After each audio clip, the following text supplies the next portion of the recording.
قدم لگے وہاں نماز پڑھنی چاہیے تو لوگ پریشان ہو جاتے.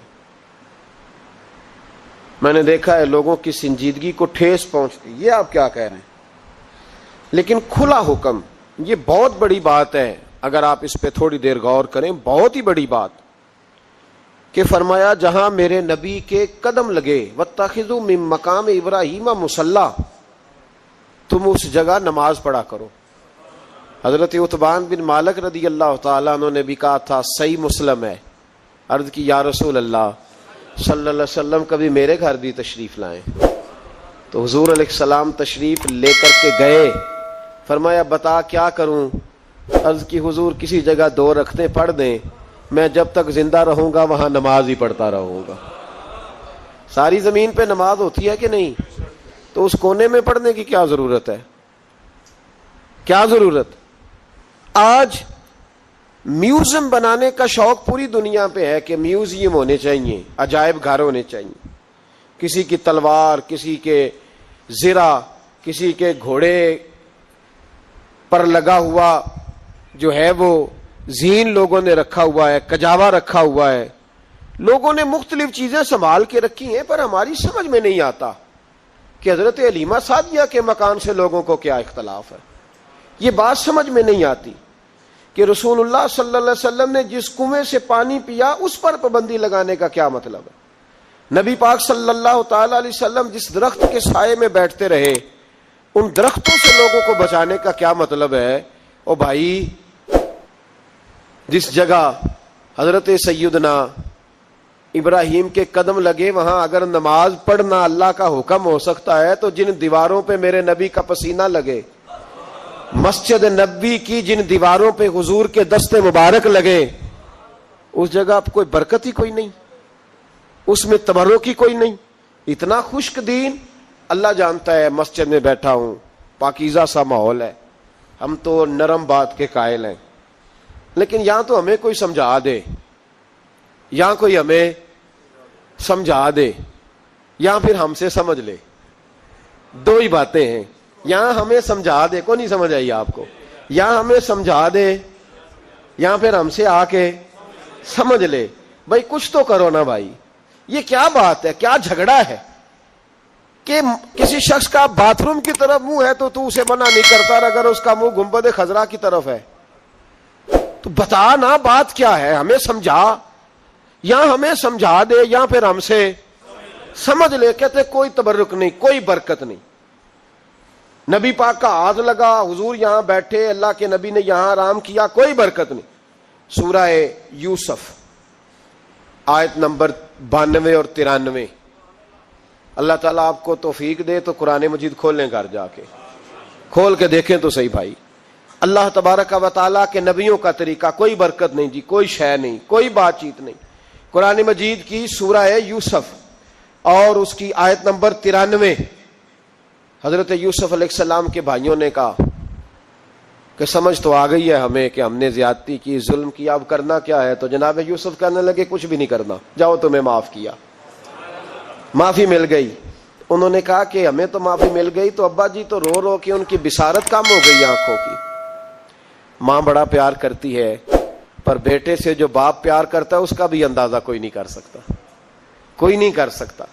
دیکھیں نا، اللہ کے نبی حوصلے والے، صبر والے ہوتے ہیں، پر بیٹے کی جدائی بین اللہ کے نبی نے بھی اتنے آنسو بہائے، اتنے آنسو بہائے بیٹے کی جدائی میں کہ نظر آنا کم ہو گیا بصارت. بیٹے کو ابا جب بھی فون کرتا ہے پردیس میں کہ تو آ جا چند گھڑیوں کے لیے، میرا پتہ کوئی نہیں. کہتا ابا جی بس ایک کاغذ رہ گیا، میں آیا. جب ابا جی پردہ کر لیتے ہیں تو کہتے ہیں اس کو برف میں لگا دو، میں 3 دنوں کے بعد آ جاؤں گا. اب کیا فائدہ؟ اب تو رہ ادھر ہی، اب کوئی پڑھ دے گا جنازہ بھی. اب تو آ کے میں نے منہ دیکھنا ہے تو کیا ہوگا اس سے؟ اب تو نبی پاک کا حکم ہے جب کوئی انتقال کر جائے تو جلدی دفن کرو. اب تیری ماں نے ساری زندگی آنکھیں دروازے پہ لگی رہیں کہ اللہ کرے وہ آ جائے. اس وقت تو تجھے خیال نہیں آیا، پھر تو تجھے کاغذوں سے پیار رہا، تو اب کس بات کا انتظار؟ حضرت یوسف علیہ السلام سے بھائی کہنے لگے کہ جناب یعقوب کو نظر آنا کم ہو گیا ہے، ان کا کیا کرے؟ تو قرآن ہے بھائی، قرآن. میں نے کہا یا ہمیں سمجھا دو یا ہم سے سمجھ لو نا بھائی، ہم سے ہی سمجھ لو. یہ اس آیت کا بتاؤ کیا ترجمہ کریں، بتاؤ. اور تم بلڈوزر چلاؤ حضرت علیمہ کے گھر پہ تو ہم چپ رہیں. یہ بھی کس طرح ہو سکتا ہے؟ حضرت یوسف کے بھائیوں نے کہا کہ ابا جی کی آنکھوں کی بینائی کم ہو گئی ہے، اب کیا کریں؟ قرآن ہے. کہنے لگے اذهبوا بقمیصی، یہ میری قمیض لے جاؤ. حضرت یوسف کہتے ہیں یہ میرا کرتا لے جاؤ، میری قمیض لے جاؤ. ھذا فالقوہ علی وجہ ابی یاتی بصیرا، میرا کرتا لے جاؤ میرے ابا کے چہرے پہ ڈال دینا، ان کی آنکھوں کو اللہ روشن فرما دے گا. اگر حضرت یوسف علیہ السلام کے وجود سے کرتا لگے تو آنکھیں روشن ہو جائیں، تھوڑی دیر کرتا ان کے وجود سے لگے تو آنکھیں روشن ہو جائیں.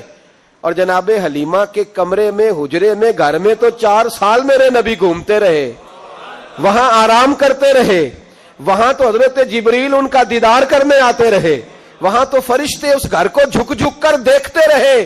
وہ مکان جنت نظیر جہاں اللہ کی ساری رحمتیں برستی رہیں، اس میں تبرک ہی کوئی نہیں، اس میں برکت ہی کوئی نہیں. آؤ، یہ تو بات ہے نا حضرت یوسف علیہ السلام کی، بخاری مسلم. میں نے کہا کہ یار یہاں تو یہ حدیث علیحدہ کر، یا پھر ہمیں اس حدیث کا ترجمہ بتا. بات بھی کسی معمولی ہستی کی نہیں، جناب سیدہ عائشہ صدیقہ کی بڑی بہن، حضرت ابو بکر صدیق کی بڑی صاحبزادی، اور وہ والی بی بی جسے میرے نبی نے پیار ہی بڑا کیا ہے. حضور کے لیے غار ثور میں کھانا لے کے جانے والی حضرت اسماء بنت ابی بکر صدیق، وہ کہتی ہیں میرے پاس مصطفیٰ کا ایک جبہ تھا، حضور کا ایک جبہ. کون سا؟ جسے میرے نبی نے کچھ دفعہ یا ایک دفعہ پہنا تھا. تو کہا اماں جی پھر آپ نے کیا کیا؟ تو حضرت جناب سیدہ اسماء بنت ابی بکر صدیق کہنے لگی وہ تھا حضرت عائشہ کے پاس. جب وہ بیمار رہنے لگی تو میں نے کہا عائشہ یہ خزانہ بڑا قیمتی ہے، مجھے نہیں دے دیتی؟ وہ جبہ میں نے لے لیا. بخاری مسلم ہے، بخاری مسلم.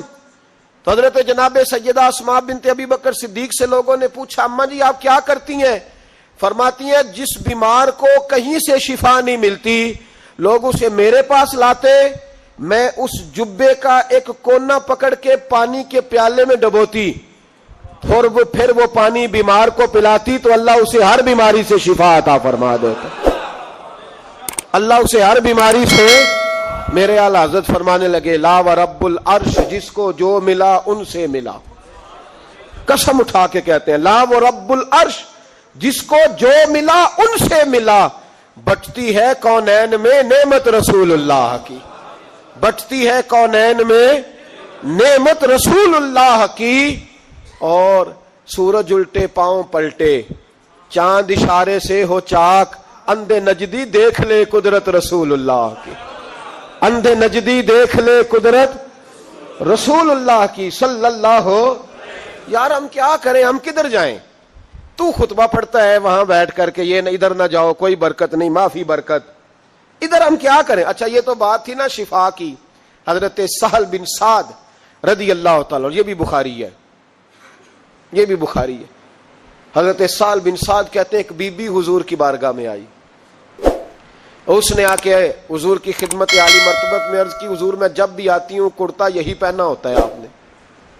یا رسول اللہ صلی اللہ علیہ وسلم، اور اس کو تو اتنے پیوند لگے ہیں کہ گنے نہیں جاتے. تو حضور اگر اجازت دے تو ایک کرتا نہ بنوا لوں آپ کے لیے؟ تو حضور نے فرمایا بنوا لے. وہ بی بی کرتا بنوا کے لائی، اس نے بڑی محبت سے بنایا.